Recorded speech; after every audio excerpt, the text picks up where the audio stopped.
Avon field फैसलों की जो सज़ाएं हुई हैं उसकी अपील की समाअत हुई और समाअत के बाद उन्होंने गुफ्तगू भी की।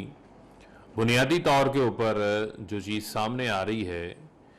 कि 7 साल इनको केस में सज़ा हुई और अपने ही जिस केस में सज़ा हुई उस केस की अपील इन्होंने दायर की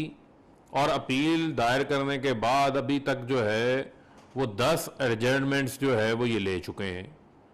अब ये कानून से क्यों भाग रहे हैं? भागने से, कानून से भागने की क्या वजह है कि नवाज शरीफ जिनको सज़ा हुई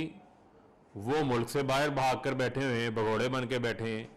यहाँ की अदालतें उनकी सज़ाओं की अपीलों को जो है वो बहाल कर चुकी हैं और यहाँ पर जो मरियम सफदर हैं वो इल्तवा के पीछे छुपती जा रही हैं। तो आज 10 बार जो है वो इल्तवा ली जा चुकी है और अपना ही केस, जिस केस में इनको सज़ा हुई है उसी केस पे इन्होंने खुद की अपीलें दायर की हैं। तो बुनियादी तौर के ऊपर ये समझ आती है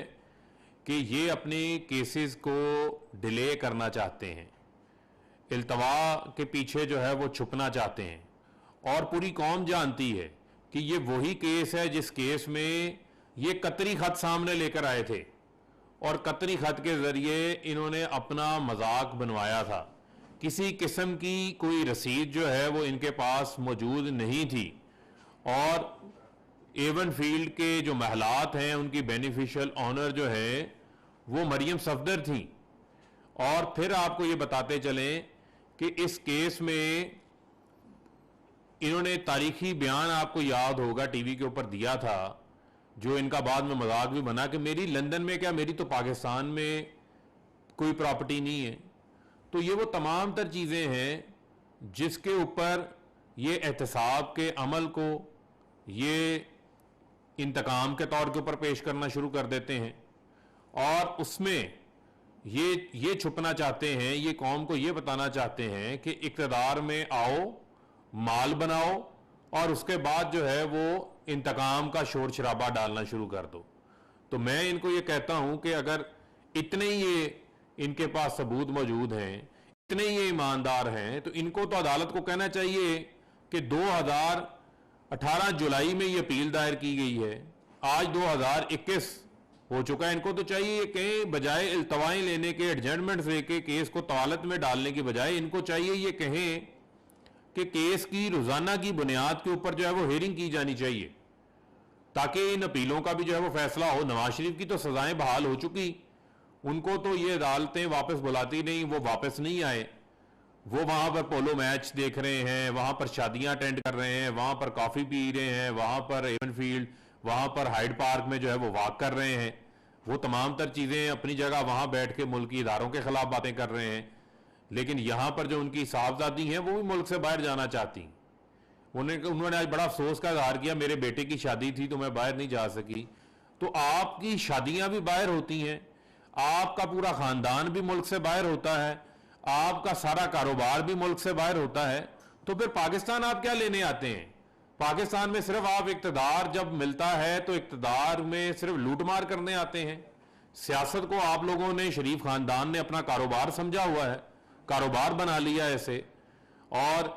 आज एक तरफ इनके चचा जो है वो कौमी हुकूमत कहते हैं, ये कौमी मुफाहमत कहते हैं। तो साफ नजर आ रहा है कि जो शीन के ऊपर मुस्लिम लीग नून में मीम जो है वो भारी हुई है और जो इनकी अपनी लड़ाई है उस लड़ाई से इन्होंने एक कंफ्यूजन पैदा की हुई है। मैं समझता हूं ये गुड कॉप बैड कॉप की कहानी नहीं चलेगी। चाहे शहबाज शरीफ हो, उनके ऊपर टीटीओ का केस है, इनके ऊपर एवन फील्ड का केस है, मुल्क को लूटने का केस है, दोनों हाथों से मुल्क को जो है वो लूटा है। और मैं समझता हूं कि जो अब इनका रास्ता है वो यही रास्ता है कि इनका कड़ा एहतसाब भी होना है और इनकी जो सजाएं हैं वो सजाएं,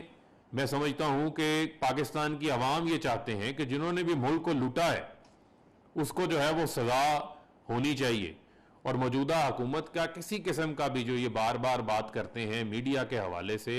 मौजूदा हुकूमत मीडिया की आज़ादी पे भी यकीन रखती है, मीडिया की डेवलपमेंट पे काम कर रही है और जो मीडिया वर्कर्स हैं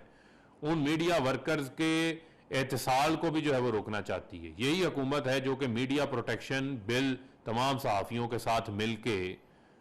पार्लियामेंट के अंदर लेकर आई है, जो कि बिलावल जिस कमेटी के सरबराह इंसानी हकूक़ की, वहाँ पर पिछले 3 माह से पड़ा है, पास होगा